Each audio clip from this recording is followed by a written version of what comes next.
como siempre, dejo abierto el chat. ¿Sí? Ustedes ya saben, se van desmuteando, interviniendo directamente cuando tienen cualquier tipo de consulta o pregunta. ¿Bien? Se está viendo bien, ¿no? El PowerPoint, yo creo que sí. Avísenme a alguien así. No, profe, no se ve ¿No, todavía. no se ve? No. A ver ahí. Ahora sí, ahí está. Ahí está. Perfecto, perfecto. Gracias, Esteban. Perfecto.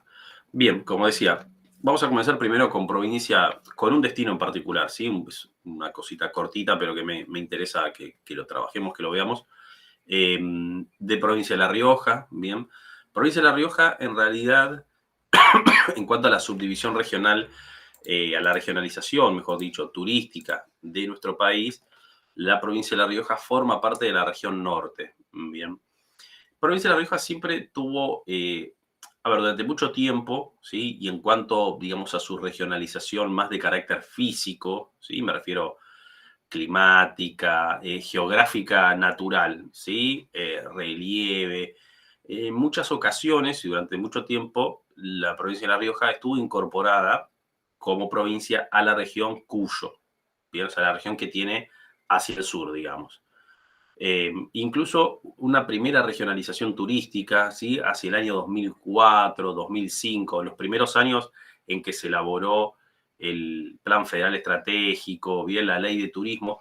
En un primer momento, la provincia de La Rioja pertenecía, reitero una vez más, a la región de Cuyo. Bien. Luego, hacia el año 2010, si no me equivoco, ¿sí? Ahora no recuerdo exacto el año, pero más o menos así esa fecha, se definió, bien, de manera, digamos, definitiva, que la provincia de La Rioja pasa a la región norte.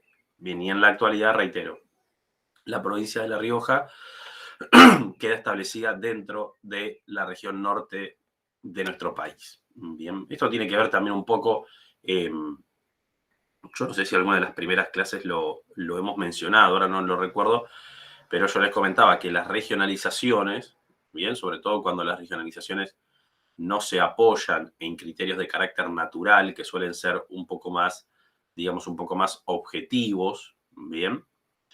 Las regionalizaciones en muchos casos también se modifican permanentemente porque hay detrás de eso también un factor de carácter, digamos, político-institucional, que tiene que ver con los vínculos político-institucionales, valga la redundancia, que puede establecer una provincia con otra. Bien, entonces, ¿sí? Este caso de La Rioja, en donde en un momento está dentro de una región y en otro momento está dentro de otra región, ¿sí?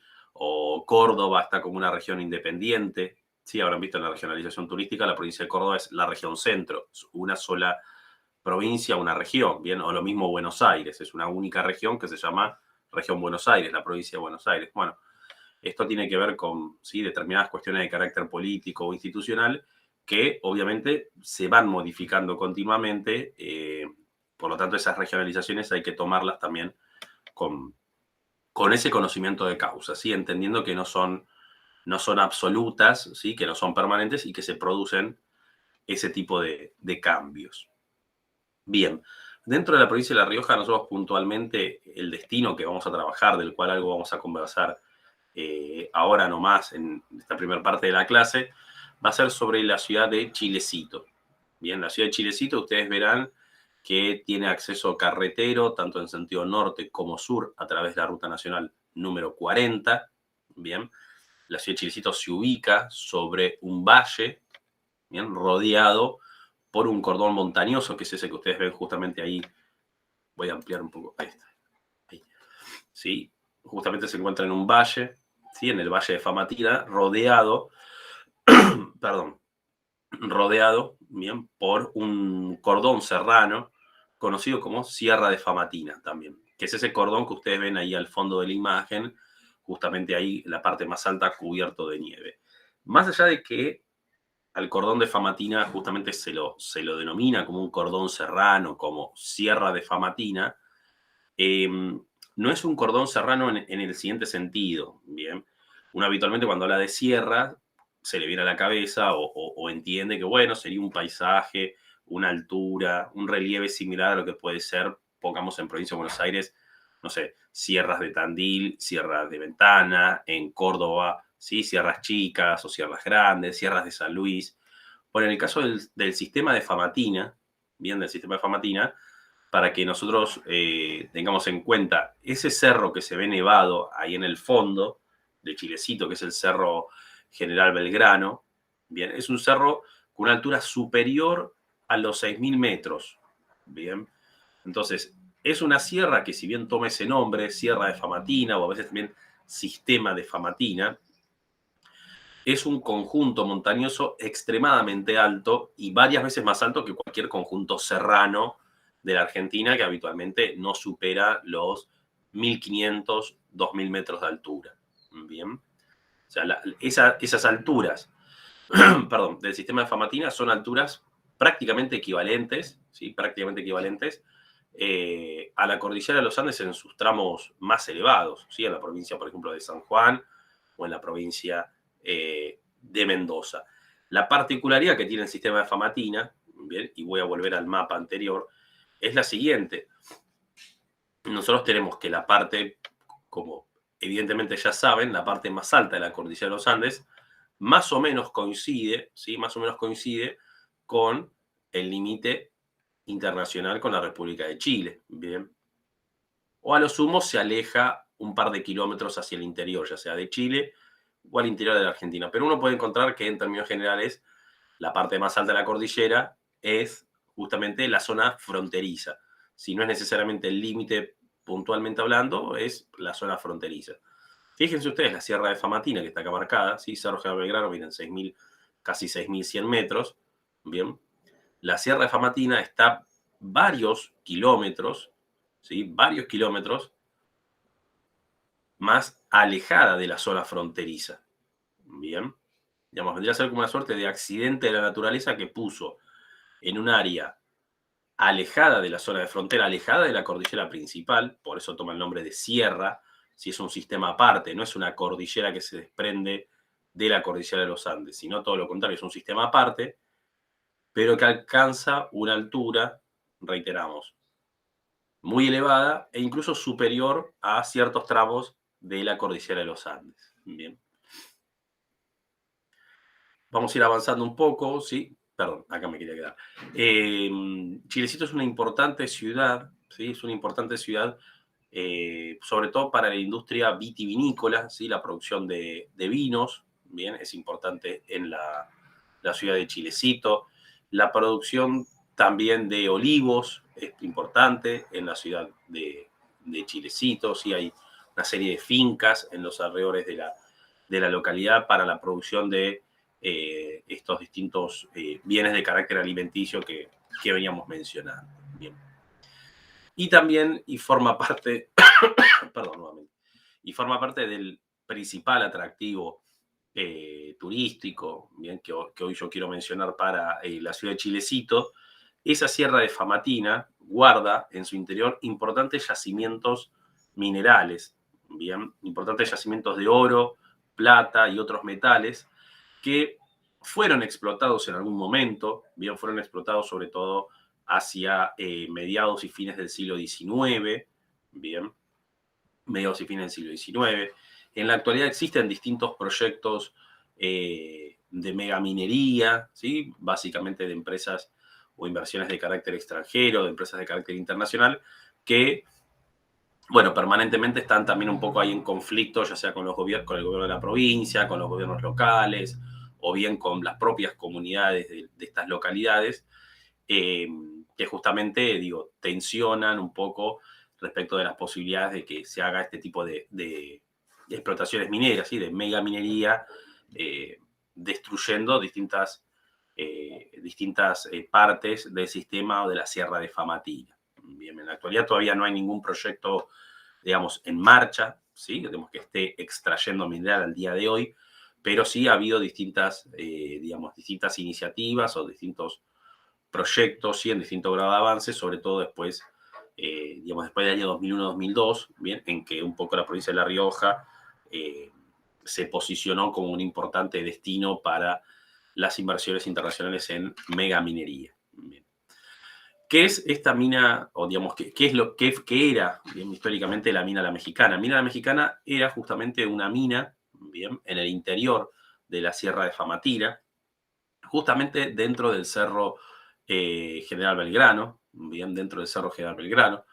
Esa mina La Mexicana, bien, se abre hacia fines del siglo XIX, bien, y para la extracción del mineral, y sobre todo para su acarreo hasta la ciudad de Chilecito, para luego ese mineral ser subido a vagones del ferrocarril y para ser llevado al puerto de Buenos Aires o bien al puerto de Rosario, se construyó una obra de ingeniería muy interesante y muy importante que fue un cable carril.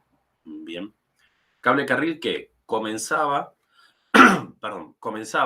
en esta estructura que ustedes tienen acá, obviamente una estructura completamente en ruinas y en desuso, bien, esta estructura que se ve acá a mano derecha, bien, que estaría, digamos, en la bocamina, bien, o sea, esta estructura está justo emplazada sobre la ladera, bien, de la sierra, bien, digamos, debajo de los pies de quien toma acá la foto, perdón, está el ingreso, ¿sí?, directamente a la mina La Mexicana. Esta sería la primera estación, bien, desde donde salen estos carros, ¿sí?, que ustedes ven, estas vagonetas, en donde se cargaba el mineral, bien, se cargaba el mineral y a través de este sistema mecanizado, ¿sí?, con una serie de motores, fíjense que hay una serie de, ¿cómo es?, de columnas de hierro que atraviesan un área, obviamente, totalmente inhóspita y desértica, ¿sí? Básicamente, el cablecarril recorre desde la parte más alta hasta la parte más baja,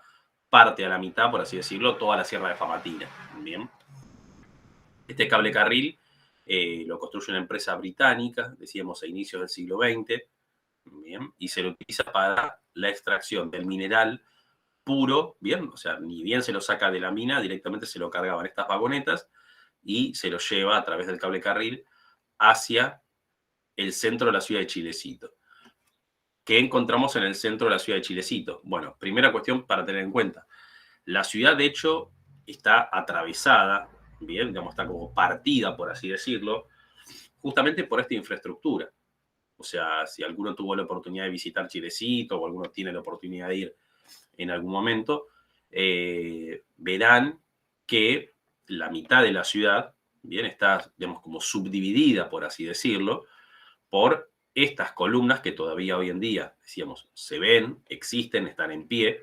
O sea, toda la infraestructura del cable carril no es que se desarmó una vez dejó de funcionar, sino que quedó, bien, obviamente en algunos casos sin mucho, digamos, sin mucho cuidado, bien, eso obviamente se fue, al paso del tiempo lo fue destruyendo, pero no es que se desarmó toda la infraestructura. Entonces quedaron, perdón, las columnas y los cables, bien, de acero, quedaron, vamos, partiendo el medio de la ciudad, el pleno centro de la ciudad de Chilecito está atravesado por esta infraestructura.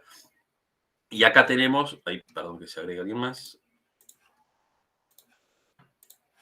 Profe, una pregunta con esa foto. Sí, La de abajo es más vieja, ¿no? esta foto, Esa, no, capaz es un poquito, no sé, porque peor la luz, digamos, pero no sé si es más vieja, ¿no? no, porque, a ver, arriba por lo que estamos como más pintado o algo así, parece como Puede restaurado, ser, por eso era la sí, puede ser, sí, puede ser que cómo es que esta estación, bien, puede ser que sí, o se haya pintado o en algún momento alguna tarea de restauración, bien, pero digo, no creo que sea muy vieja en el sentido, no es que tiene 40 años esta foto, bien, puede ser que haya una diferencia en ese sentido, ¿sí? O capaz que ahí la cámara cuando toma, depende de la luz, salen mejores los colores o no, bien, pero no creo que sea tan muy vieja, digamos. ¿Qué es esto que estamos observando? Bien, esto que estamos observando es la estación del cable carril, bien, de la mina La Mexicana, la estación que se encuentra próxima, bien, próxima me refiero que está al lado, bien, de la estación ferroviaria de Chilecito, ¿sí? Que en la actualidad no cuenta con, digamos, es una estación deshabilitada, ¿sí? No cuenta con ningún tipo de servicio ferroviario, ni de pasajero ni de carga, pero ¿Qué función cumplía? ¿Sí? El cable carril arrastraba, bien, con fuerza mecánica, arrastraba esas vagonetas, las vagonetas ingresaban, bien, en lo alto de esta suerte de gran andamio, bien, y fíjense, creo que acá en la foto, un poquito más grande, acá a mano derecha, ¿sí? No sé si se alcanza a ver, está como muy chiquitito, ¿bien? Pero ahí yo estoy marcando un poco con el cursor, ¿sí? Hay 3 o 4 vagonetas, acá hay 1 o 2 más, ¿bien? Y no sé si se ve que acá hay como una suerte de tolva, ¿bien? Para que las vagonetas, ¿sí? Sean manipuladas, ¿bien? Por los empleados, por los obreros, se abren las vagonetas y la carga cae sobre esta tolva, ¿bien? Que es como esta plancha de acero así en forma inclinada. Bien, y esa tolva, ¿qué hace? Carga los vagones ferroviarios que estarían ahora donde yo estoy con el cursor. Bien, ahí abajo, digamos, a nivel de calle, están las vías y ahí hubieran estado los vagones de carga, ¿sí? Entonces, con este sistema se permitía descargar justamente las vagonetas y cargar el material y enviarlo ya sea al puerto de Rosario o al puerto de la ciudad de Buenos Aires. Bien. Los proyectos mineros que actualmente están, decíamos, un poco ahí en pugna y en conflicto para volver a explotar el sistema de Famatina, son justamente proyectos mineros no que van a, digamos, explotar la misma mina la mexicana, o sea, no es que necesariamente van a estar exacta y precisamente en este lugar, pero sí justamente utilizan un poco la mina la mexicana, bien, como el conocimiento de los yacimientos que se encuentran en el interior, bien, o sea, como una suerte de antecedente respecto de los yacimientos que ya se encuentran en el interior del sistema de Famatina, bien.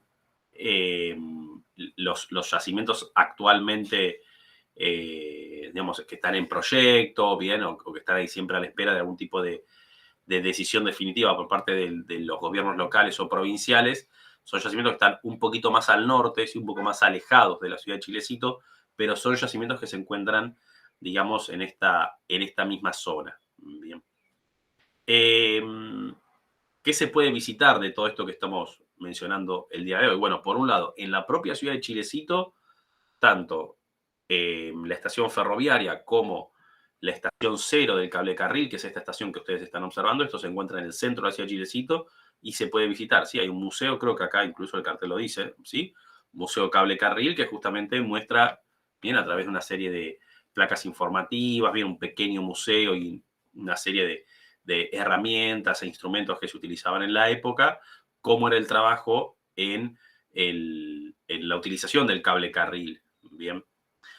Luego, lo que se puede visitar, bien, son algunas de las estaciones. Hay una serie de 9 estaciones, bien, que son estructuras similares, sí, no iguales, pero similares a esta estructura que vemos acá en la parte más alta de la sierra, bien. Son estructuras así como una suerte de galpones en donde el cable carril, bien, ¿qué es lo que disponía? Bueno, por un lado, una guardia de empleados, bien, básicamente para el mantenimiento del cable carril, bien. Por otra parte, empleados también para el conteo y para el control del mineral que iba circulando por medio del cable carril. Reservas, ¿sí?, de distintas herramientas o repuestos para el cable carril, reservas también de combustible, de madera, bien, de carbón o distintos combustibles utilizados para el funcionamiento de los motores del cable carril. Bien. Hay un conjunto de 9 estaciones, ¿sí? Hay un conjunto de 9 estaciones.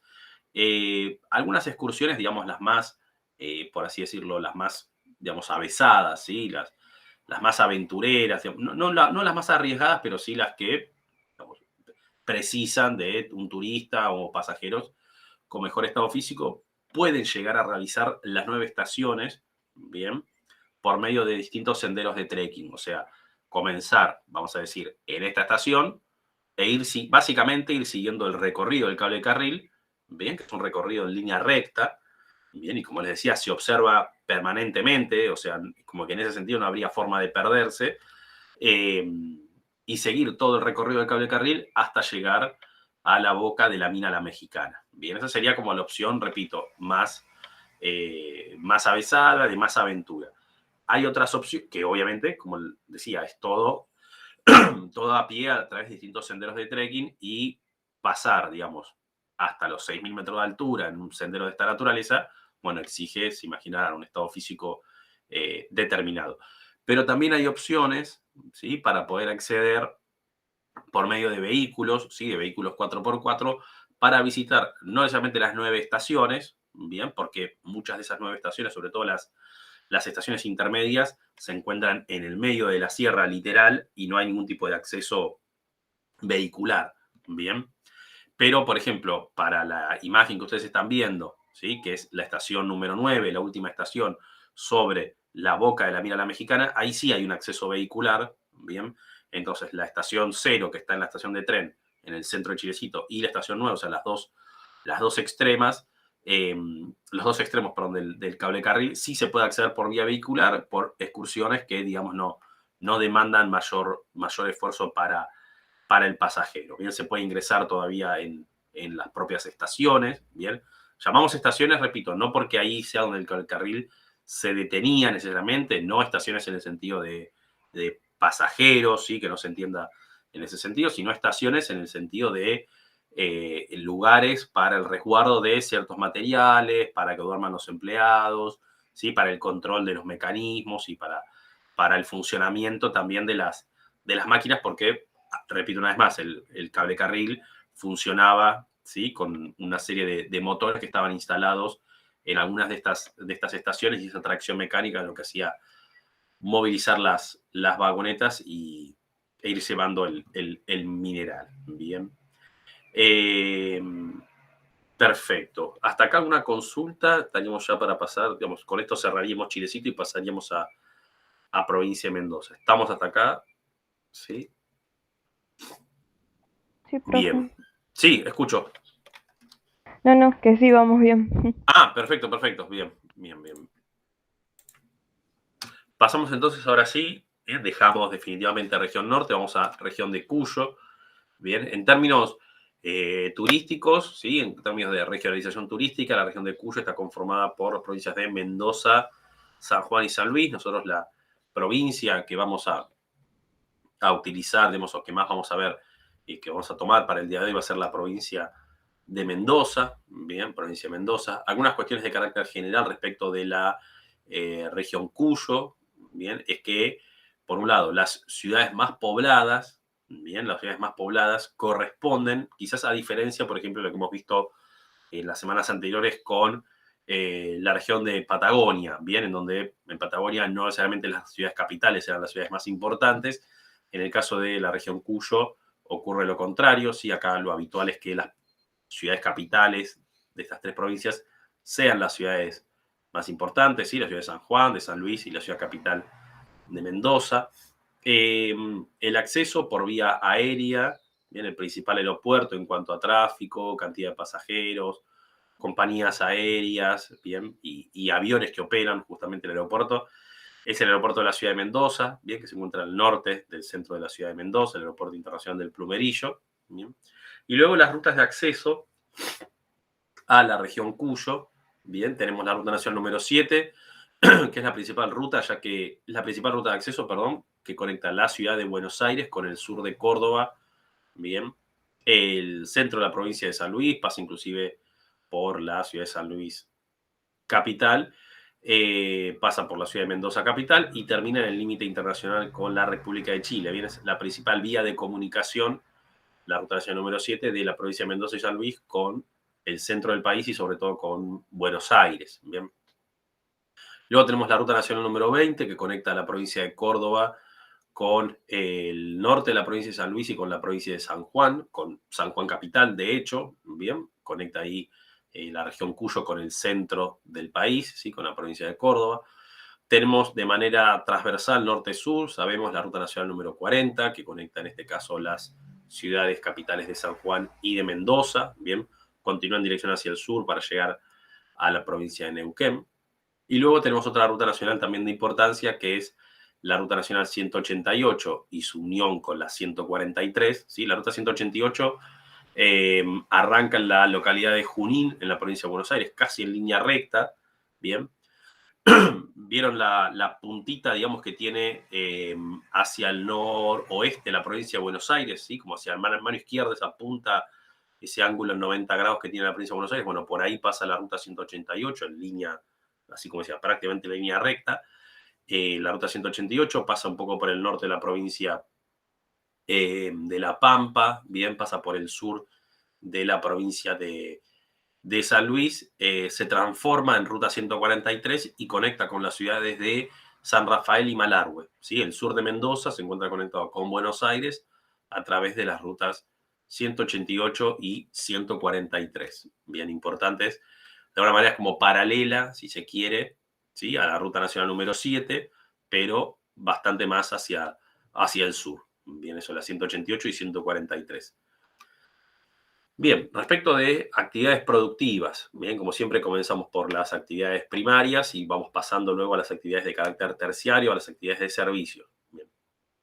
La provincia de Mendoza y San Juan, sí, digamos, la región de Cuyo en general y sobre todo Mendoza y San Juan, son provincias, digamos, muy importantes y son provincias que son sinónimos respecto a la producción en la industria vitivinícola, ¿sí? La producción de olivos y también importante la producción de frutas, bien, sobre todo de frutas que después se utilizan para la producción, ¿sí? De conservas, bien, o sea, todo lo que sean las frutas enlatadas o la producción después de mermeladas, de jaleas, de distintos dulces, bien, duraznos, ciruelas, uvas, damasco, todo esto es muy importante en la provincia de Mendoza Profe, y San Juan, sí.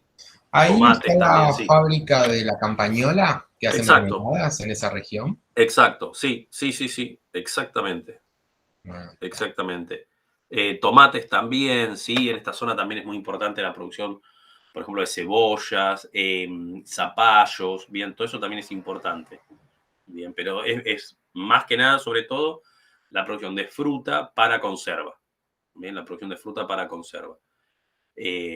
O sea, para ser, se entiende, ¿no? Para ser después procesado y uno en realidad no es que coma la ciruela directamente o el durazno directamente, sino que lo comen bajo la forma así, una mermelada, un dulce, una cosa por el estilo. O jugos, bien, también. Luego tenemos dentro de lo que sería también el sector primario, ¿sí? La extracción de recursos naturales, pero también la transformación de esos recursos naturales. Tenemos una importante refinería de petróleo cerca de la ciudad de Mendoza, hacia el sur de la ciudad de Mendoza capital, que es la refinería de petróleo de Luján de Cuyo, ¿bien?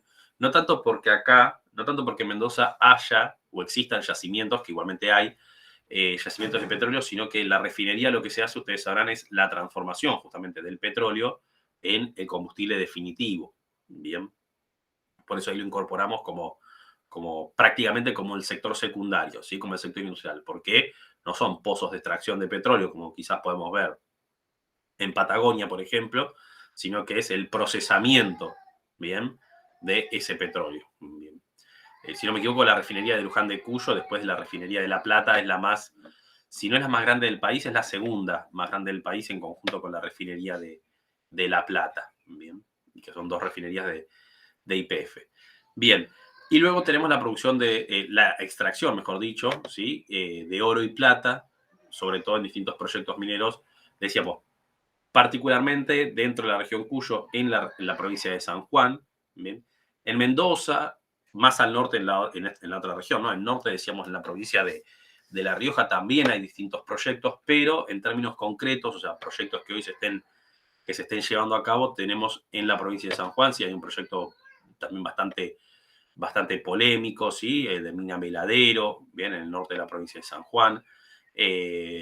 Siempre son proyectos, de vuelta, bastante polémicos respecto de, bueno, el tipo de destrucción ambiental o impacto ambiental que causan, bueno, qué profe, ocurre con los minerales que allí se extraen. Sí, sí, sí, ese escucho. proyecto que usted dice es ese problema que hubo en los diarios que salió público de la mina de Barrick Gold. Sí, ese fue hace unos, por uno de los motivos que salió, me acuerdo habrá sido hace unos 5 años más o menos, hubo un accidente en esa mina, hubo una filtración de químicos. Migración, sí. Eh, estas minas trabajan con ¿Por qué se llama megaminería? Porque básicamente, a ver, no funcionan, perdón, me voy a una imagen anterior, pero esto para que se entienda. A ver, el sistema de explotación minera que tenemos, por ejemplo, que teníamos, mejor dicho, ¿no? En Mina La Mexicana hace 100 años, ¿sí? Es un sistema de extracción, digamos, de minería tradicional o convencional, en el cual básicamente se hace un agujero, ¿bien? En la sierra, en la montaña, en el yacimiento, entran los mineros, ¿sí? Entran los obreros, toman contacto casi con sus propias manos con el mineral, lo extraen, ¿sí? Con distintos picos y herramientas, se carga y después se procesa. Bien. Ahora, ¿qué ocurre con la megaminería?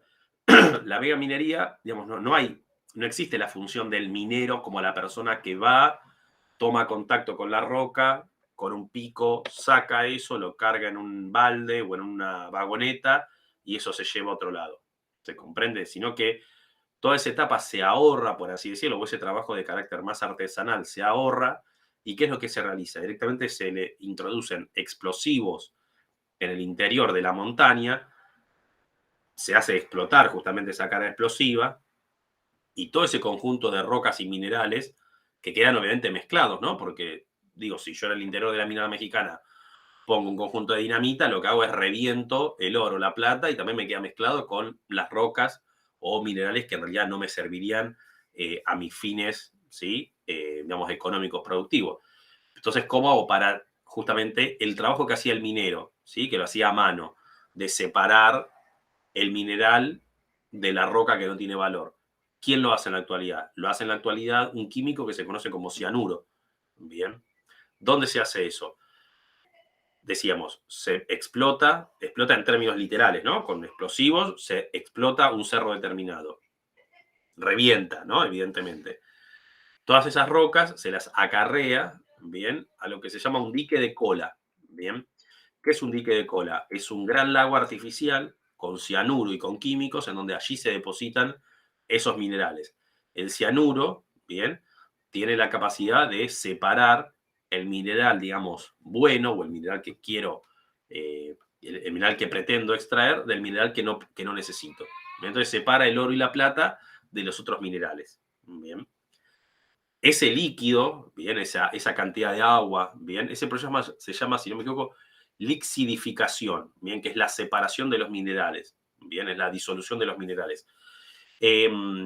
Todos esos químicos, ¿sí? Que están a cielo abierto. Si es una laguna, un lago artificial de, ustedes se imaginarán, de dimensiones enormes, en donde se deposita esa roca se empieza a disolver, se separa el oro y la plata del resto de los minerales. El resto de los minerales se tira y el oro y la plata es lo que se transporta. Bueno, punto número 1. ¿Dónde se tira ese resto de minerales que están cubiertos desde hace semanas con cianuro? Bueno, se deposita ahí, se queda ahí, perfecto. ¿Qué pasa con el fondo del dique de cola? Bien, teóricamente el fondo del dique de cola tiene una estructura de hormigón, ¿sí? Que permitiría que no se infiltre el cianuro a las napas subterráneas. Bueno, eso es lo que en teoría se indica. Bien, ahora, ¿qué ocurre cuando, ya sea por un movimiento de tierra, por una sobrecarga, ese hormigón se abre? ¿Qué es lo que pasó en Veladero? Decía, no me acuerdo si fue hace unos 5 años más o menos, un poquito más capaz. Bien, que fue que se empezó a partir el dique de cola y comenzó a infiltrar todo el cianuro. ¿Y el cianuro a dónde infiltra? Va a las napas subterráneas, ¿bien? Y esas napas subterráneas, ¿a dónde se dirigen? Se dirigen a los cursos de agua, ríos, arroyos, lagos, lagunas, que sirven a la población como agua, ya sea para consumo humano, como también agua para cultivos, para cría de ganado. Bien. Entonces, el método de extracción que utiliza la megaminería es un método, digamos, en general bastante destructivo, bien, respecto de lo que es el paisaje, bien, y que tiene, bueno, algunas, digamos, connotaciones bastante negativas respecto de lo que es el aprovechamiento del ambiente, bien. Entonces, siempre hay como mucha tensión en ese sentido. Sí. Eso, lo que usted dice veladero, ¿era? Veladero, con B corta, como veladero. Sí. La mina en cuestión. ¿Esto no estaba ahí en la Sierra de Famatina, cerca? ¿En La Rioja? ¿O es en San Juan esto? No, Veladero es en San Juan. Ah, está. Sí. Yo sabía también, con base a lo que usted decía, ¿no? Lo de los accidentes mineros.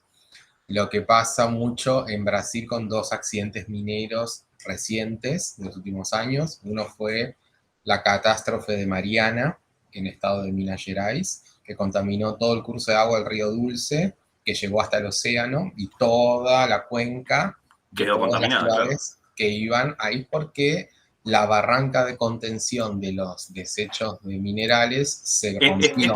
Este dique de cola de que les digo, claro. Y en el otro que fue más reciente, que salió en todas las noticias hace 2 años, fue en febrero del 2019, fue también eh, cerquita de ahí, no me acuerdo de la ciudad, que llegó al río Paraopeba y que era un río también donde muchas ciudades se servían, también en Minas Gerais, cerca de Belo Horizonte, servían de este río y lo contaminó y nunca más va a volver a ser lo que era porque fue arrastrando por el desnivel natural, cayó del dique de contención, se llevó todo lo que había, toda Claro. la lama esa, barro que había, que fue arrastrando, todo se llevó a su paso, murieron, nunca han encontrado más de 30 personas desaparecidas, y después de cuando eso se secó, quedó, además de contaminar, quedó, uno lo ve desde el aire, como si fuese un camino, donde iba todo este desperdicio cayendo, y ahora quedó como un barro duro, que también Claro. eso es tierra que no se puede usar porque está todo contaminado. Miren acá algunas fotitos que estuve. Ay, esperen que saqué de compartir la imagen. Esperen. Ahí me acuerdo, la última catástrofe fue el dique de contención de Brumadinho, que fue eso, la Bien. otra. Sí, algunas veces yo por lo menos me acuerdo haber escuchado, no fueron hace mucho tiempo, pero algunos de esos accidentes, por lo menos me acuerdo haberlo visto en la tele, así en medios de comunicación. Miren, esperen, a ver qué. Les puse compartir, ¿no? Sí. Están viendo, ¿no? Compartir pantalla tenemos, ¿no? Sí. Bien, fíjense, por ejemplo, ven, ay, qué chiquita que se ve la foto. A ver. ¿Ven? ¿Se ve acá la imagen? Acá a mano derecha, ¿sí? Que es justamente la entrada a la mina La Mexicana. ¿Sí? O sea, bien como uno ve, digamos, no sé, en la película, ¿sí? O en las series. ¿Sí? Un socavón, o sea, una cueva, de manera artificial, obviamente creada, y en los laterales es donde estaban trabajando los mineros. ¿Sí? Que hay una fotito, bueno, un poco más chica. Sí, esas fotos serían justamente en esa estación que yo les conté, la estación número 9, que es la parte más alta de la mina La Mexicana. A ver, estoy buscando si hay alguna otra foto mejor, pero sí, bueno, acá hay una foto como más antigua, así ven ahí los obreros ya ingresando. Bien, ese sería como el método, repetimos, tradicional de explotación minera. Bien. Y esto es mina Veladero. ¿Sí? ¿Ven el agujero que produce? Esto digo, ahí se ve parte del dique de contención. Bien. Sí, eso se ve mucho en Brasil cuando uno va volando, como tiene un macizo de Brasil, hace entonces ese agujero en las montañas, se ve que falta un pedazo acá. Claro, ven. Así. A ver, acá estoy buscando una imagen en donde en lo posible aparezcan o vehículos o personas como para que ustedes se den una idea de la dimensión de esto. Bien, digo, del agujero que se produce. Bien. Estoy buscando, pero no encuentro. Esta sería una foto satelital, ¿sí? Miren, ¿sí? La curva y contracurva que fueron haciendo las distintas explosiones, los distintos niveles. ¿Bien? O sea, desaparece por completo la montaña. Bien, o sea, desaparece, digamos, en términos reales, directamente queda un agujero en la montaña. Bien, este es el formato de explotación actual que se utiliza por ejemplo, en Veladero, bien, que es una mina en San Juan, exactamente, Barrigol, ¿sí? Ven ahí atrás el dique de cola, bien, que es ese gran lago artificial. Acá uno lo ve como parece que fuera agua así pura y cristalina, todo lo contrario, es una sopa química, ¿sí? ¿Y qué Ultra hacen con contaminante. esto? Nunca lo dejan ahí, nunca nada, se hace nada con eso. Vos decís, si esto se lo reutiliza o si se lo. La verdad que No, se desconozco ahí deja cuál es el tirado ahí, ya uso. está. Terminó el de- de- proyecto de instalación y eh, nunca más. Si lo dejo ahí, ya no me importa. a ver, entiendo que. Y estoy, digamos, hipotetizando completamente, ¿eh? Entiendo que debe haber algún tipo de medida a tomar en el momento en que se cierra la mina o en el momento en que se agota el proyecto, en que esos químicos se renovarán, se reciclarán, digamos, lo ignoro por completo, lo ignoro por completo. Pero bueno, es justamente un problema también, más allá de que uno diga, bueno, no, la empresa se hace cargo de estos desechos, bueno, pero ¿dónde? O sea, ¿dónde los depositan? ¿Sí? ¿Dónde quedan? Bien. Por eso es que hay mucha resistencia en estas localidades, ¿sí? En estas regiones o en estas provincias respecto de la megaminería. Hay mucha resistencia y por otra parte en ocasiones también hay mucho apoyo, ¿bien? Porque también suelen ser provincias o zonas de provincias que son también bastante pobres, en donde básicamente no hay otro tipo de empleo que no sea en la minería. Entonces es como que hay un importante conflicto en ese sentido, ¿sí? Por un lado la protección ambiental y por otro lado, bueno, la necesidad de básicamente generar mano de obra y generar algún tipo de producción para la población del lugar. Bien. Y también, y en muchas ocasiones ahí aparece también, digo, en ese conflicto se mete, no es que se mete, pero digo, aparece la actividad turística, ¿sí? Porque el turismo dice, bueno, pero a ver, la destrucción de ese patrimonio no me sirve, ¿sí? Para el impulso de la actividad turística, siendo que justamente el atractivo es pues, una montaña, escalar, la visita, viene a un cierto lugar, pero ahora hay un establecimiento industrial.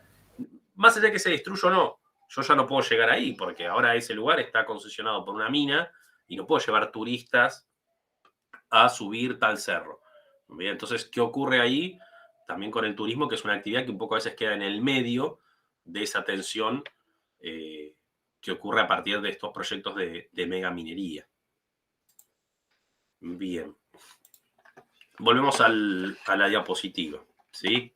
Y nos quedaba, bueno, como por último, la importancia de la actividad turística, ¿sí? Dentro del sector terciario de la economía en la región Cuyo. Bien, sobre todo vamos a destacar que la región Cuyo, ¿sí? Tiene digamos, la podemos subdividir, bien, por un lado, para lo que es turismo nacional o turismo local, las provincias de San Juan y San Luis, y luego la provincia de Mendoza más, se destaca más en la provincia de Mendoza, sobre todo el turismo internacional. Bien, no significa, como siempre aclaro, ¿no? No lo tomamos tampoco de manera tan tajante, tan determinante, no significa que en la provincia de Mendoza no haya turismo local, turismo nacional, turismo argentino, lo mismo no significa que en la provincia de San Juan no haya turismo internacional, pero en términos generales uno podría llegar a clasificar o a subdividir las provincias en este sentido. Bien, ahí, bueno, les dejé algunas imágenes, ¿sí? De la refinería de YPF en Luján de Cuyo. Ahí, bueno, miren, la foto de Mina Veladero en San Juan. Bien. Comenzamos entonces con provincia de Mendoza. Nosotros vamos a trabajar con esta provincia, sobre todo con destinos y atractivos en esta zona y en esta región norte, ¿sí? En torno a la ciudad de Mendoza capital y la ruta nacional número 7. Bien, ahí es donde nos vamos a ir ubicando. Sí. No se ve.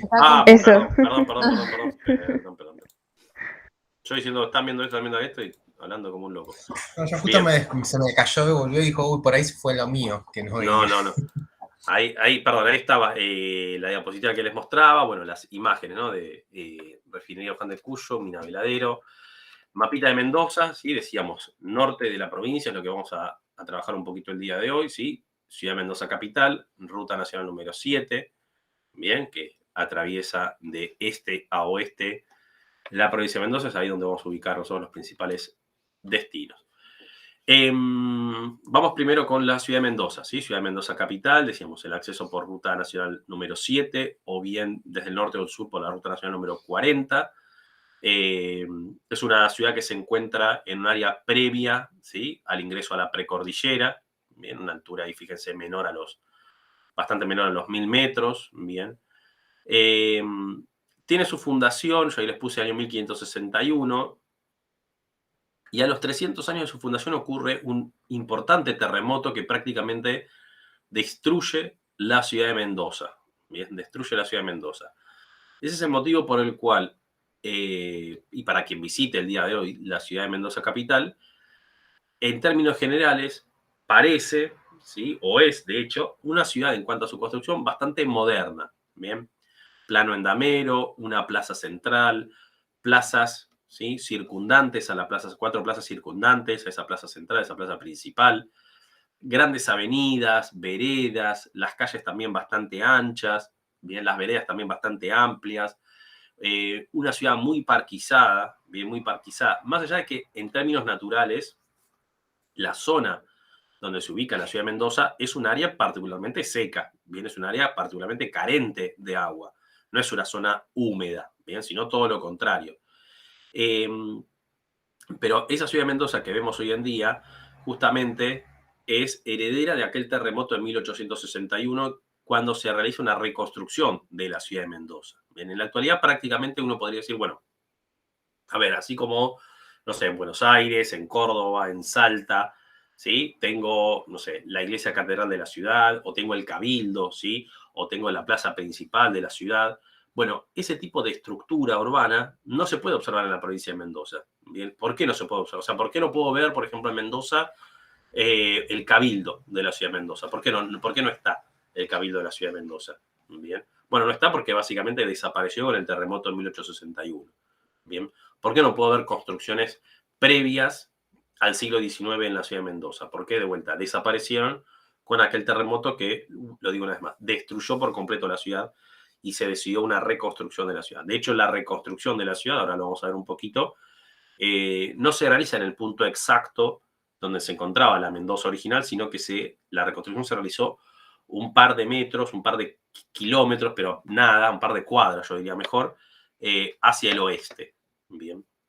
Y ahora eso lo vamos a ver un poquito, creo que acá les puse sí, ahora lo vamos a ver en ese plano. Bien, la plaza principal, sí, la plaza central de la ciudad de Mendoza es la Plaza Independencia, bien, que es una plaza de 200 metros por 200 metros, o sea, una plaza un poco más grande de lo que es el común de las plazas centrales en nuestro país, por lo menos.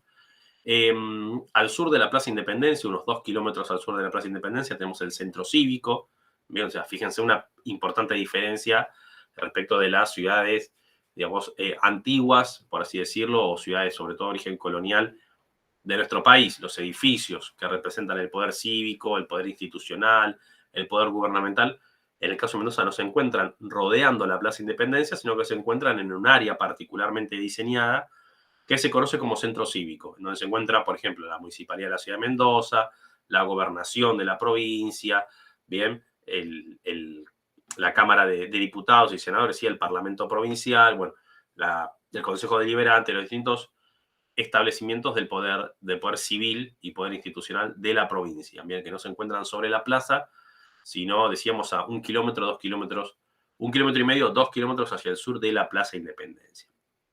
Luego, si volvemos a la Plaza Independencia y nos dirigimos también en línea recta, pero hacia el oeste, y esto vamos a verlo acá en el mapa, si ahí fíjense, en el centro tenemos Plaza Independencia, bien, Plaza Independencia en dirección hacia el sur, acá está como barrio cívico, centro cívico, bien, y si volvemos a la Plaza Independencia, en dirección hacia el oeste, tenemos el Parque General San Martín, bien, que es uno de los atractivos que ahora vamos a ir mencionando en clase. Bien. Yo les decía que la ciudad de Mendoza, cuando se la funda en 1561, en 1861 tiene un terremoto y se la decide reconstruir, como que se cambia el eje de la ciudad, bien, se la reconstruye en otro sitio. El área original de la ciudad, fíjense acá que dice área fundacional, y hay un parque ahora, bien, dice Parque O'Higgins, y área fundacional. Bueno, el centro de la Mendoza original, bien, donde se encontraba, por ejemplo, el cabildo, el antiguo cabildo de Mendoza, era esta zona de la ciudad de Mendoza. Bien, acá en el Parque O'Higgins y el área fundacional. Bien, o sea, el centro viejo de la ciudad de Mendoza se encontraba en este lugar, no en Plaza Independencia. Bien. Cuando ocurre el terremoto, toda esta zona es destruida. Bien, el resto de Mendoza obviamente ni existía. Se decide la reconstrucción de la ciudad, pero un par de cuadras más hacia el oeste. Bien, tomando como centro, decíamos, la Plaza Independencia. Bien. Vamos avanzando. Primer atractivo que vamos a mencionar dentro de la ciudad de Mendoza capital es el Parque General San Martín, que es un parque diseñado, igual que los grandes parques en la ciudad de Buenos Aires, en Córdoba, en Tucumán, parque diseñado por Carlos Tais, ¿sí? Hacia fines del siglo XIX, primeros años del siglo XX. Cuenta con una estructura, digamos, un diseño, por así decirlo, similar a lo que puede ser en Buenos Aires, el Parque 3 de Febrero, el Parque Sarmiento en Córdoba, el Parque 9 de Julio en Tucumán, bien, no es solamente un espacio de esparcimiento, sino que también cuenta con una serie de museos, con jardín zoológico, bien, con sedes universitarias, bien. Algunos de los establecimientos de las infraestructuras, ¿sí? Deportivas o recreativas más importantes. Por un lado, el estadio mundialista Malvinas Argentinas, ¿sí? Que fue construido justamente como su nombre le indica, para el Mundial del año 1978 y fue reformado hace no muchos años, ¿sí? El Museo de Ciencias Naturales, que es este museo con este diseño así muy, muy sesentoso, bien, el Museo de Ciencias Naturales, que se encuentra próximo, digamos, frente al lago de Regatas, que es este lago artificial, bien. El anfiteatro Frank Romero Day, bien, que es utilizado, sobre todo muy, muy conocido porque es utilizado, es esta imagen que tienen acá luminosa con toda esta gente sobre el escenario, utilizado para las distintas festividades que se realizan, distintos eventos que se realizan para la fiesta de la vendimia, ¿sí? Para la fiesta de la vendimia. El club de regatas, que es la imagen que anteriormente les mostraba, bien. Y algunas sedes de la Universidad Nacional de Cuyo, bien. Esta imagen que tenemos acá es una imagen de los portones de entrada, bien, que, digamos, la foto, sí, a las espaldas tendríamos, sí, a unas 10 cuadras hacia las espaldas tendríamos la Plaza Independencia y hacia adelante tenemos el Parque San Martín. Yo no sé si se observa, pero al fondo ya comienza a delinearse, ¿sí? Parte de la precordillera. Bien, de hecho, parte del Parque San Martín está sobre una elevación. Bien, esa elevación se conoce como Cerro de la Gloria. Bien, y en lo alto de ese Cerro de la Gloria, que sería la parte más alta del Parque San Martín, encontramos el monumento al Ejército de los Andes.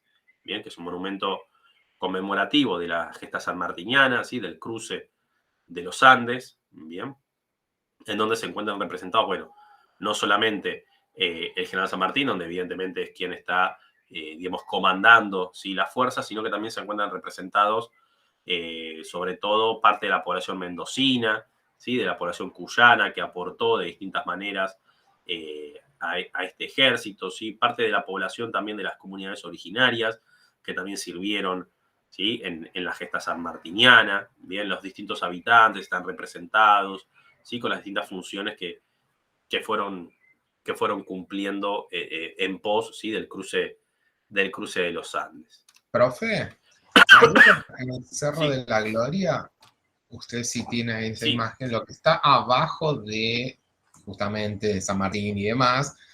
Yo me acuerdo cuando había pasado por ahí, en todo ese recorrido alrededor, que está, donde está sí, como ese cuadro rectangular negro, bueno, eso está recorriendo todo el sí, monumento alrededor, y si uno lo ve sí. desde donde comienza, va viendo todo el trayecto, justamente esto que dice, Está de, como cronológico. claro, que ayudó, cómo fue cruzando los Andes y qué sé yo, que se ve toda esa Exacto. historia, cómo Esto se como fue un haciendo. relato visual, digamos, sí, exacto. Exactamente. Y después, cuando hay una leyenda, la imagen que usted tiene atrás, que obviamente que es mentira, ¿no? Pero es lindo escucharlo. Cuando uno va a San Martín y dice, ¿por qué las puertas del Parque San Martín siempre están abiertas? Uno se la pregunta. Y dice, y porque si estuviesen cerradas, el viento sonda no podría pasar. Claro. Esa Bueno, es como la anécdota así que uno cuenta cuando va al Parque San Martín, porque siempre están abiertos. Una vez me acuerdo preguntó eso. Bueno,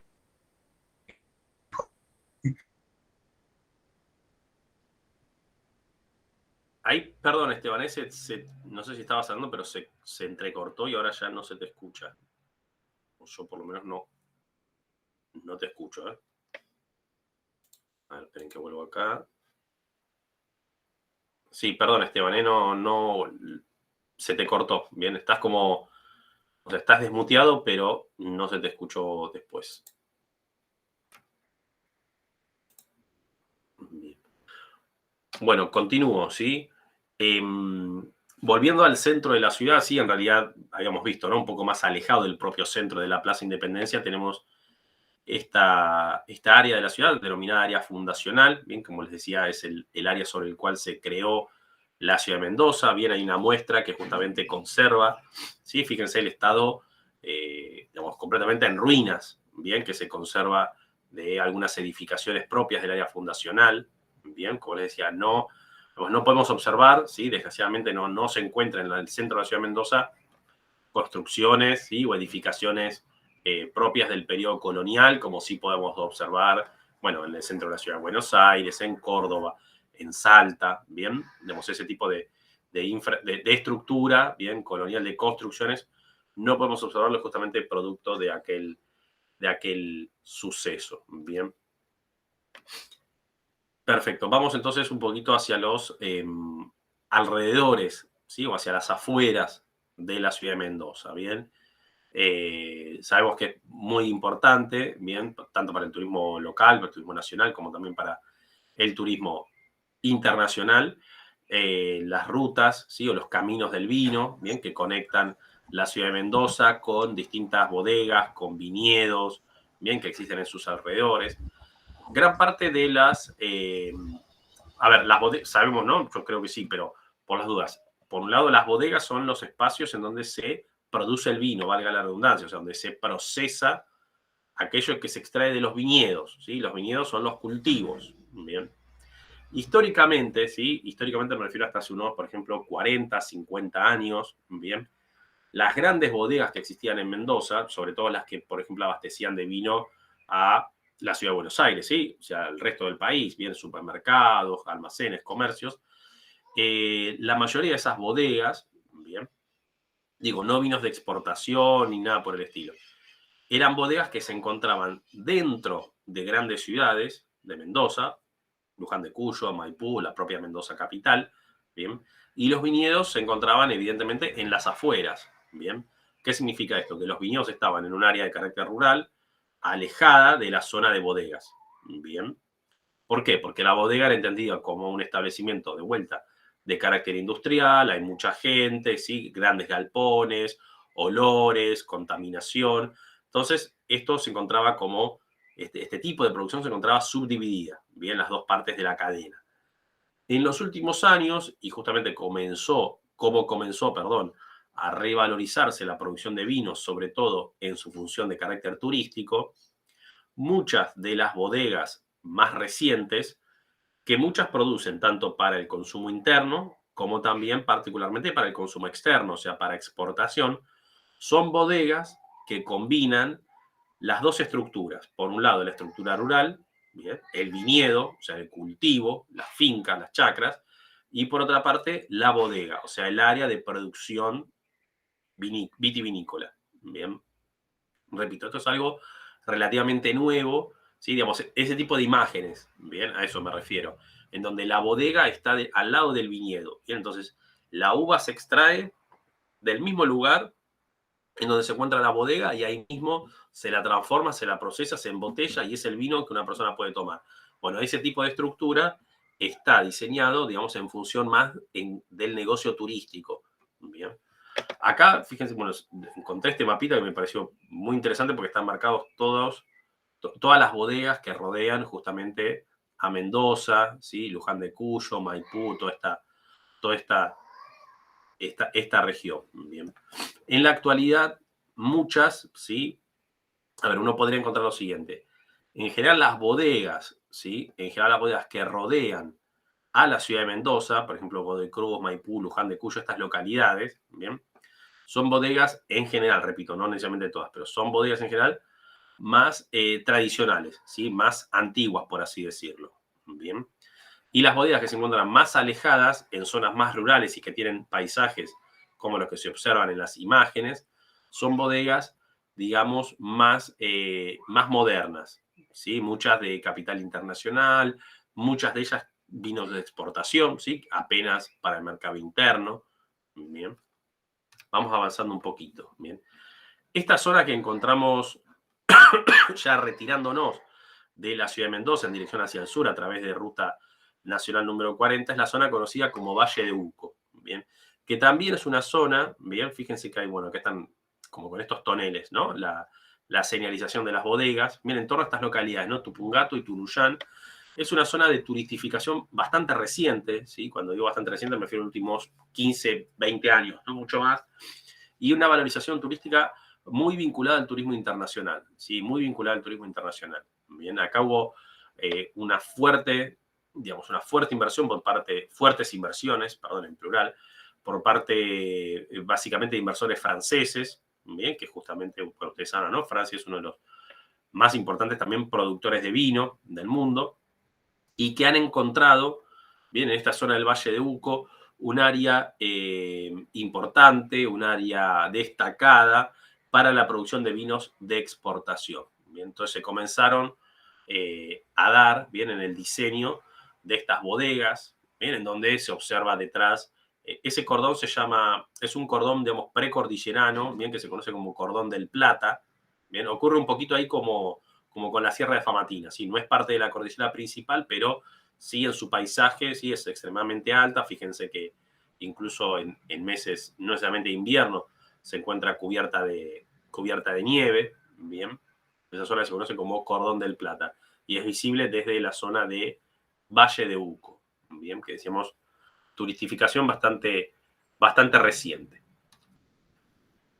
Perfecto, volvemos a la ciudad de Mendoza, sí, volvemos a la ciudad de Mendoza capital y nos vamos a dirigir hacia el principal circuito que se realiza en el norte de la provincia de Mendoza, desde la ciudad de Mendoza capital, que es el circuito de alta montaña.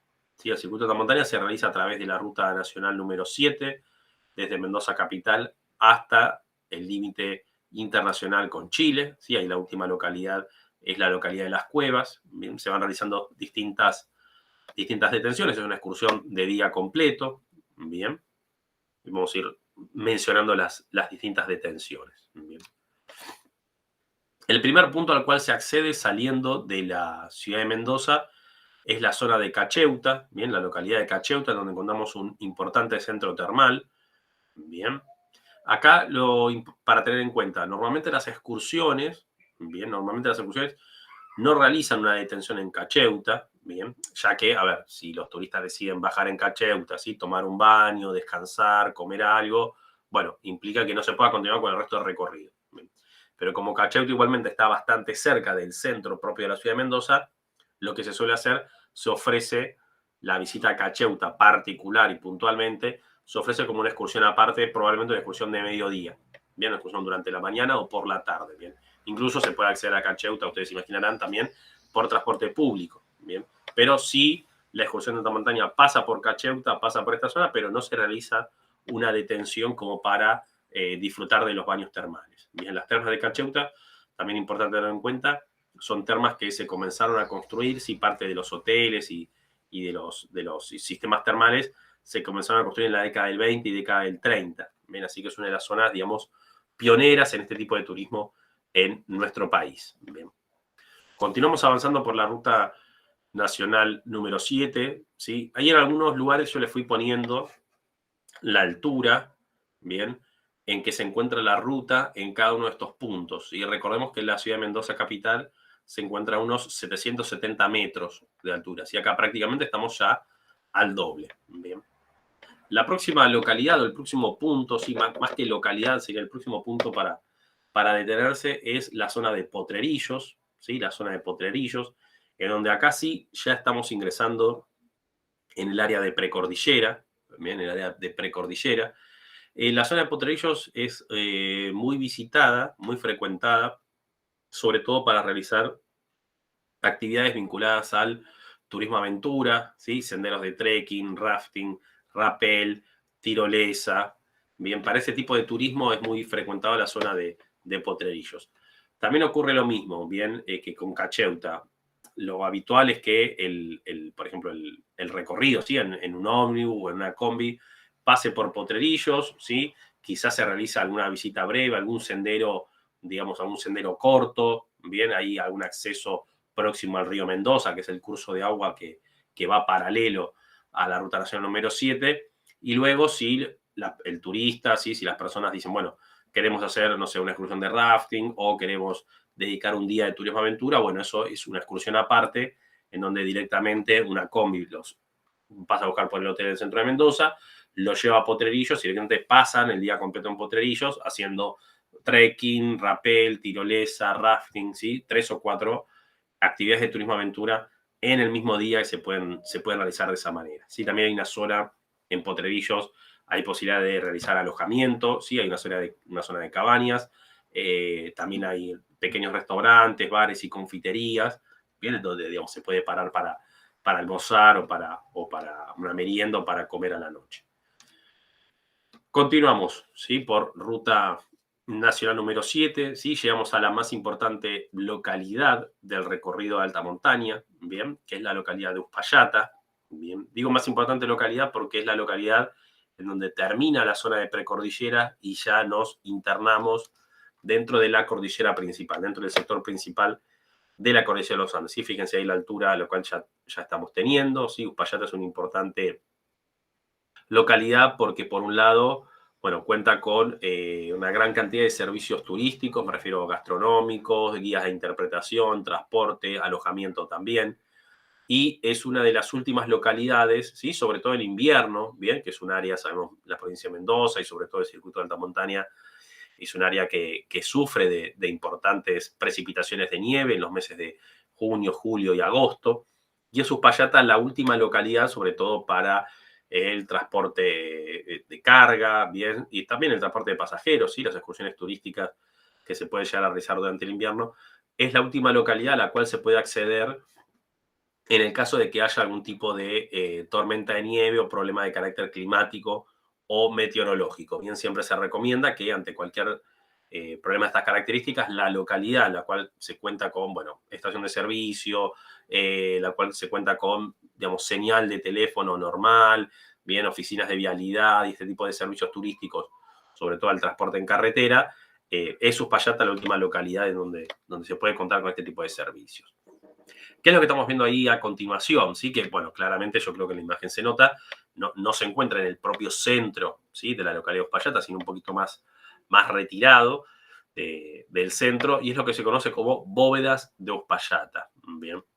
¿Qué son estas bóvedas de Uspallata? Bueno, son estas construcciones, ¿sí? Que tienen así una forma como bastante particular, ¿sí? Esas tres cúpulas, esas tres bóvedas justamente, que son es un sitio que se utilizó durante el ejército de los Andes, ¿sí? Cuando se inicia la gesta sanmartiniana, que utilizó, bien, el fray Beltrán para la construcción, ¿sí? Y el diseño del armamento, bien, o sea, las forjas que se utilizaban para la producción de armamento que después iba a servir para el ejército de los Andes, se encontraba en estas bóvedas de Uspallata. Bien.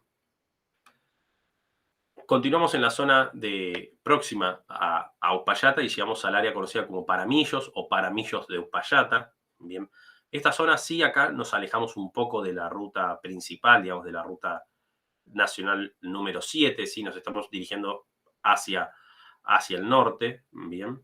Esto se suele incluir igualmente dentro de la excursión de alta montaña. Bien, es una zona muy interesante, por un lado, porque es un punto en donde se puede tener, a ver, dentro de todo el circuito de alta montaña, más allá de que justamente el objetivo es llegar al límite con Chile y uno se está internando en el sector más alto de la cordillera de los Andes, es difícil a lo largo del circuito de alta montaña tomar, ¿sí? Una fotografía, tener un contacto próximo, por ejemplo, con el Cerro Aconcagua. ¿Sí? ¿Por qué? Porque básicamente el circuito de alta montaña, bien, lo que tiene son otras laderas de la cordillera de los Andes que en este caso impiden, ¿sí? Por una cuestión de perspectiva, encontrarse con el Cerro Aconcagua. Pero sí es posible tener vistas panorámicas, ahí yo les puse, sí, Cerro Aconcagua, el Cerro Mercedario, el Volcán Tupungato, bien, que son otros cerros también muy altos de la cordillera, así que hay que compiten un poco con el Cerro Aconcagua. Esto es posible observarlo desde la zona de Paramillos de Uspallata. ¿Qué son esas ruinas que observamos ahí? Bueno, la zona de Paramillos de Uspallata también es una zona con una importante riqueza de carácter mineral, actualmente sin ningún tipo de explotación, pero sí, como demuestran esas ruinas, era una zona que tenía una explotación durante la época colonial. ¿Sí? Había una misión de carácter jesuita que se encontraba en esta zona y que se dedicaba a la explotación, decíamos, de distintos minerales y básicamente plata en la zona de Paramillos. Continuamos camino, ¿sí? Ahora regresamos a la ruta principal, ruta nacional número 7, bien, siempre en dirección hacia el oeste, siempre buscando el límite con Chile, y llegamos a la zona del Centro de Deportes Invernales, Centro de Esquí de Los Penitentes, bien.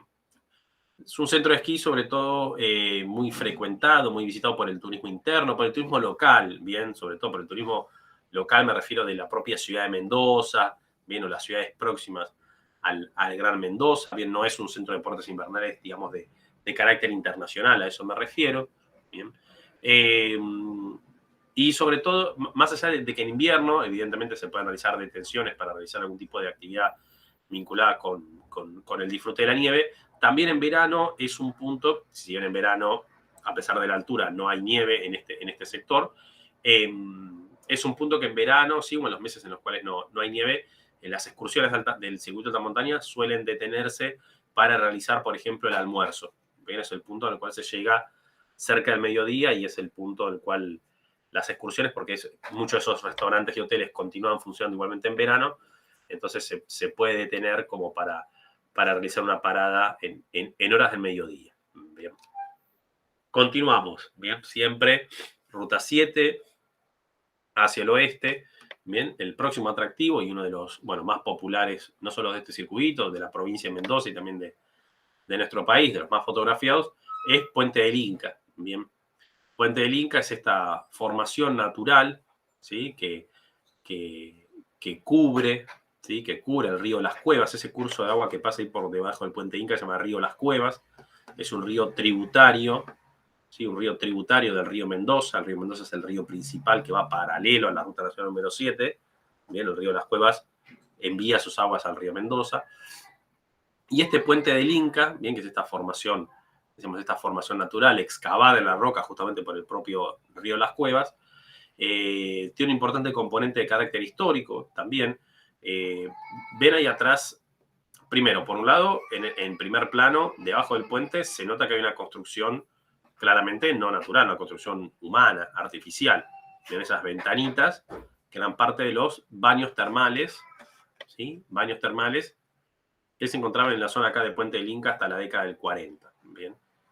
Ahí atrás hay una capilla y en esta zona, sí que actualmente no se puede, no hay nada, bien, desapareció por completo, se encontraba este hotel, ¿sí? Acá, esta era la capilla que veíamos y este era el hotel, ¿sí? Acá lo tenemos, el Hotel Puente del Inca, bien, que es un hotel que era propiedad de la empresa ferroviaria que explotaba esta vía, bien, esta vía es la vía del ferrocarril trasandino, bien, que conectaba la ciudad de Mendoza capital con Uspallata, Puente del Inca, y llegaba del otro lado de la frontera con Chile.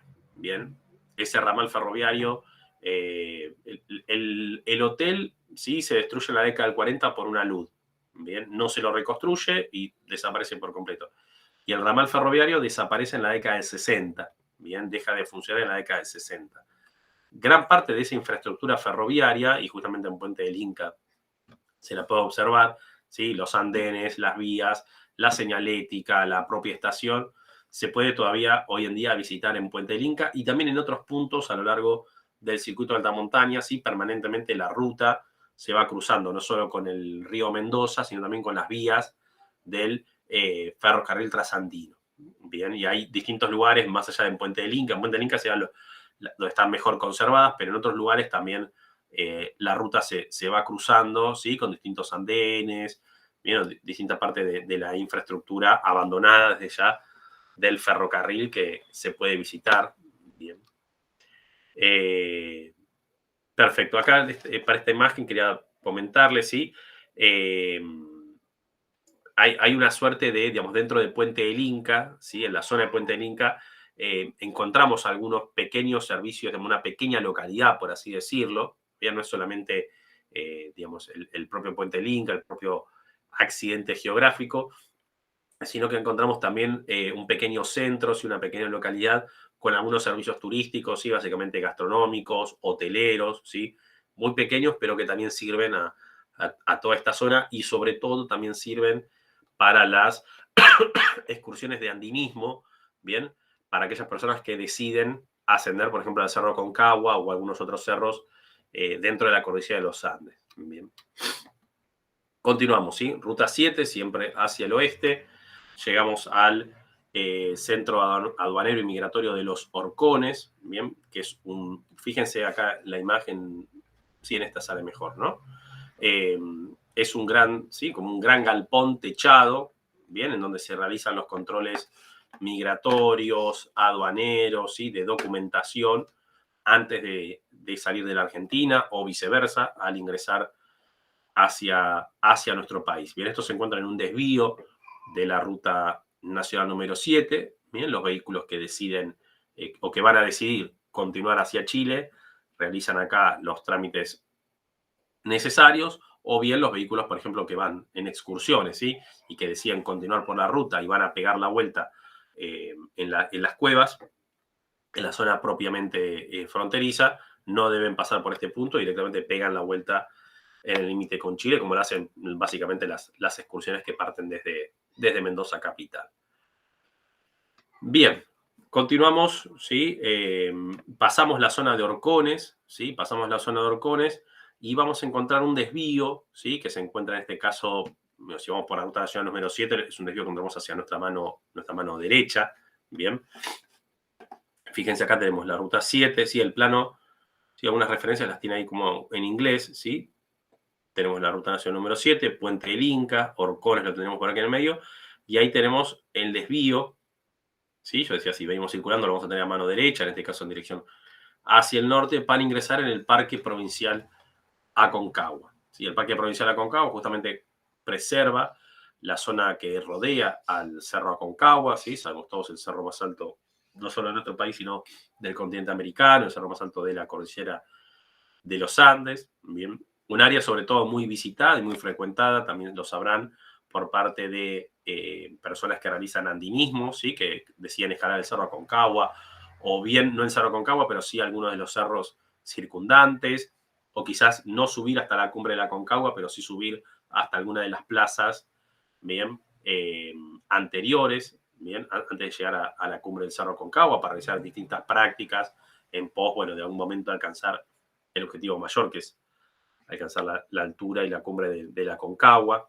Bien, hay posibilidad igualmente, digamos, se puede ingresar, ¿sí? A través de este camino recorre una quebrada llamada Quebrada de los Horcones, se llega a esa laguna, también conocida como Laguna de los Horcones, y acá se puede acceder igualmente, personas sin que necesariamente tengan un estado físico particular, ni que tampoco estén realizando andinismo, se puede llegar hasta la Laguna de los Horcones, bien, hay un ingreso, digamos, por medio de vehículos 4x4, de combis, ¿sí? O pequeños colectivos, pueden llegar a ingresar hasta esta zona. Bien, ahí fíjense que inclusive hay un punto de vista panorámico, bien, se puede llegar hasta acá.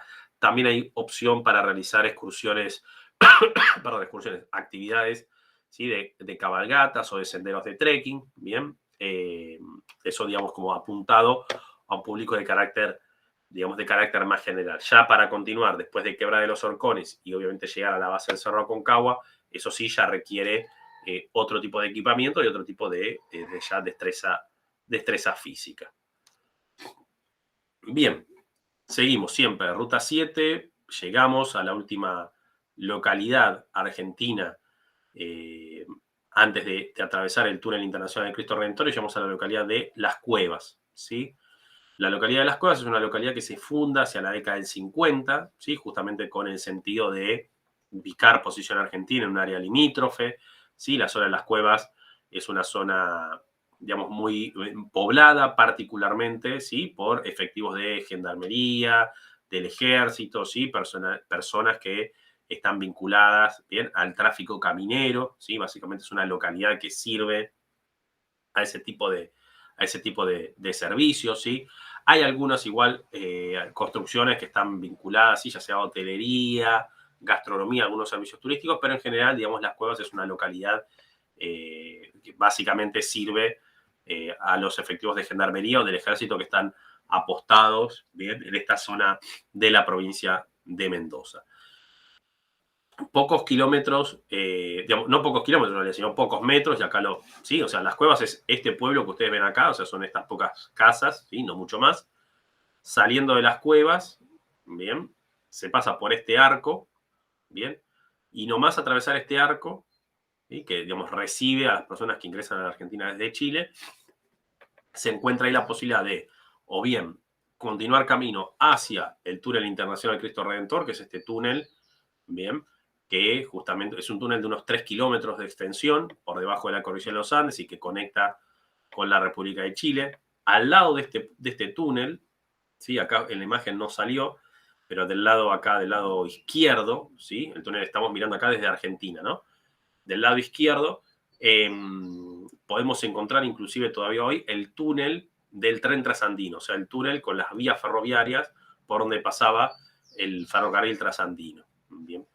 Decía, atravesamos este arco de entrada, ¿sí? Se llega al túnel Cristo Redentor, y si no, hay un desvío para dirigirnos al monumento que se encuentra sobre la frontera, ¿sí? A más de 4.000 metros de altura, que es el monumento Cristo Redentor, ¿sí? Monumento construido a inicio del siglo, levantado a inicio del siglo XX, en conmemoración de una serie de tratados y acuerdos de paz que se firman entre Chile y Argentina.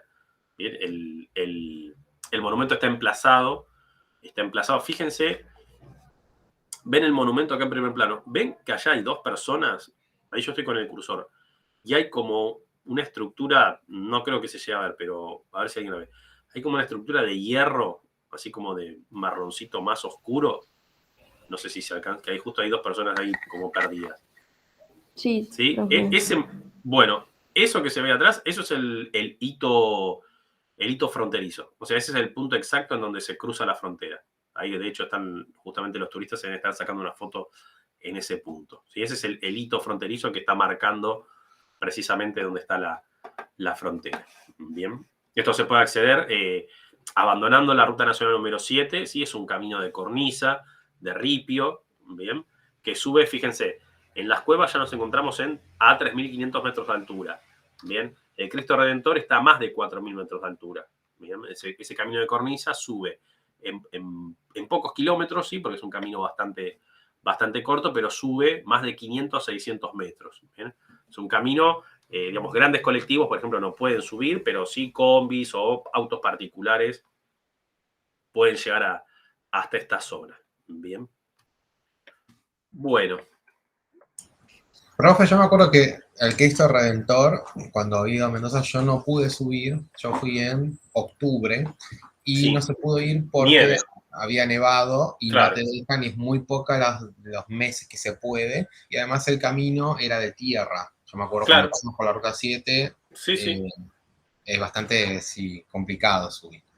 Exacto. Sí, eso es cierto. Sí, solamente en verano se puede acceder y dentro del, o sea, tiene que ser el verano muy verano, ¿bien? O sea, tiene que ser bien diciembre, enero, un poquito de febrero, porque al estar tan alto, ahí, digamos, ya, digamos, no solamente en el invierno hay precipitaciones niveas, y el camino también es un camino, digamos, no es de sumo riesgo, digo, hay caminos peores, por así decirlo, o más peligrosos en otras partes de nuestro país, pero sobre todo si la excursión, por ejemplo, es en una combi, sí, pero capaz que si ya sea en una unidad, en un colectivo, por ejemplo, en un ómnibus, ya es más complicado acceder, inclusive hasta en el propio verano, ¿sí? Porque es un camino, incluso el camino de cornisa que accede al Cristo Redentor, es un camino de mano única, ¿bien? O sea, no permite o es muy difícil el cruce, sobre todo de grandes vehículos, en una mano y otra.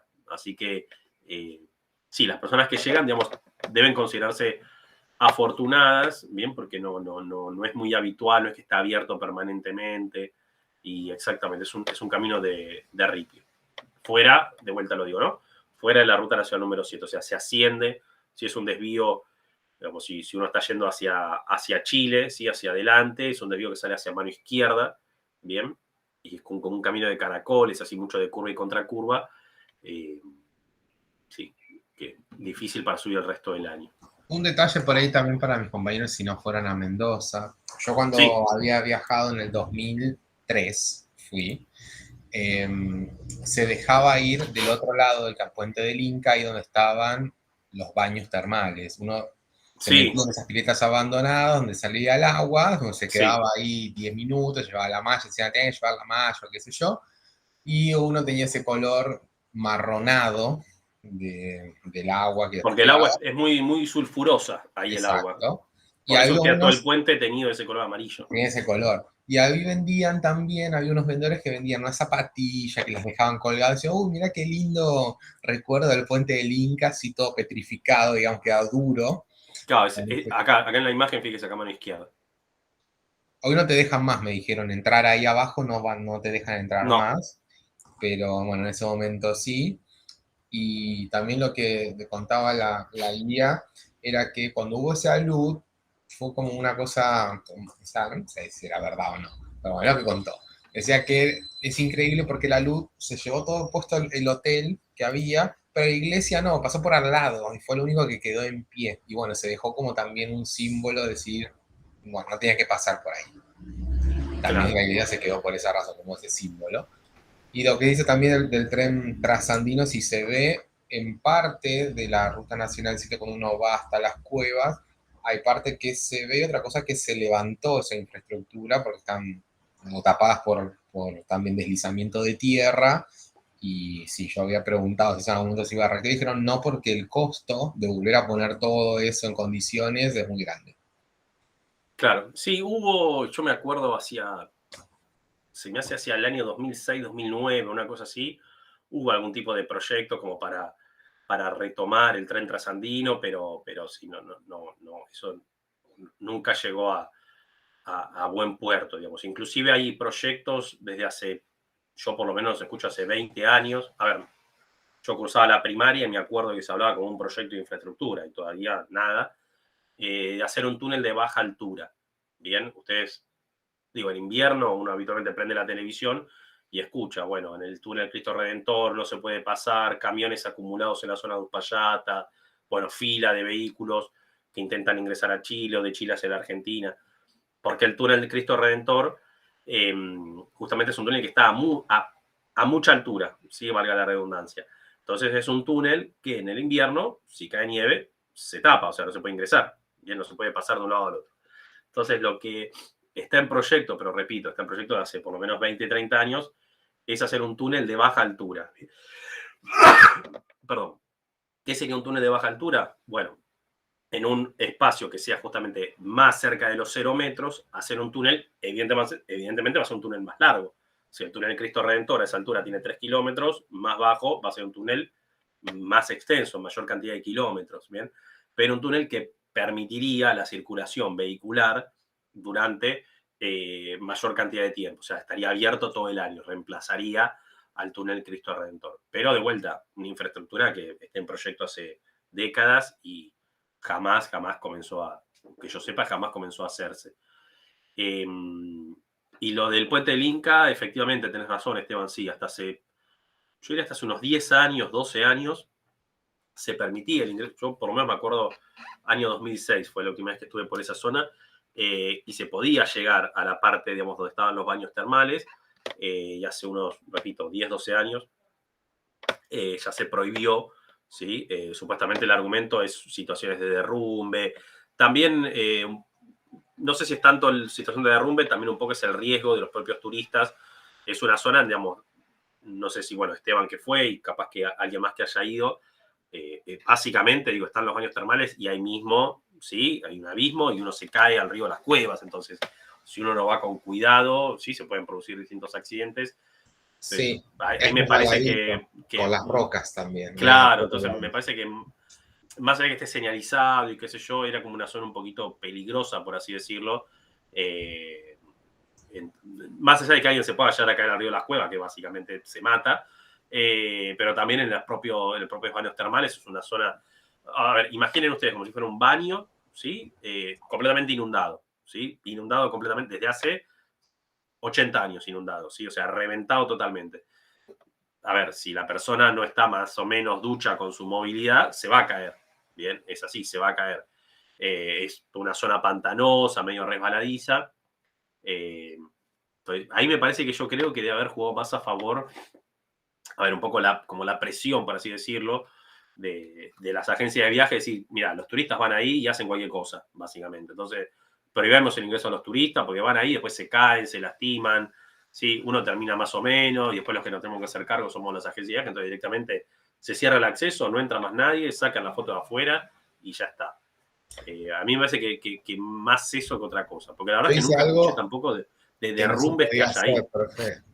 Que no me di cuenta, vio que antes había una pasarela que se pasa para el lado de la iglesia. Sí, Yo, tu típico turista 2003, no fui por la pasarela, me subí al puente y fui andando por todo el puente así. claro. La guía Lo me que no quería se puede hacer.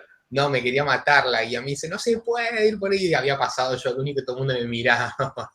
Claro, dicen supuestamente que es porque está en peligro de derrumbe. Para mí, yo creo que más que el peligro de derrumbe es el hecho, es para que no se acerque la gente ahí al bordecito, que no está señalizado. Digamos, básicamente, si uno camina, se cae al vacío. ¿Bien? Para mí es más eso que otra cosa. Bien, y en algún momento se hará una buena infraestructura que, bueno, permita, ¿sí?, que el turista visite eso, mejor señalizado, y quizás eso pueda permitir una reapertura del puente del Inca. Profe, había algo que yo quería preguntar. Sí, Las bodegas, también yo me acuerdo que no las vi solamente en Mendoza. Por ejemplo, la de Bianchi está a las afueras de San Rafael. sí.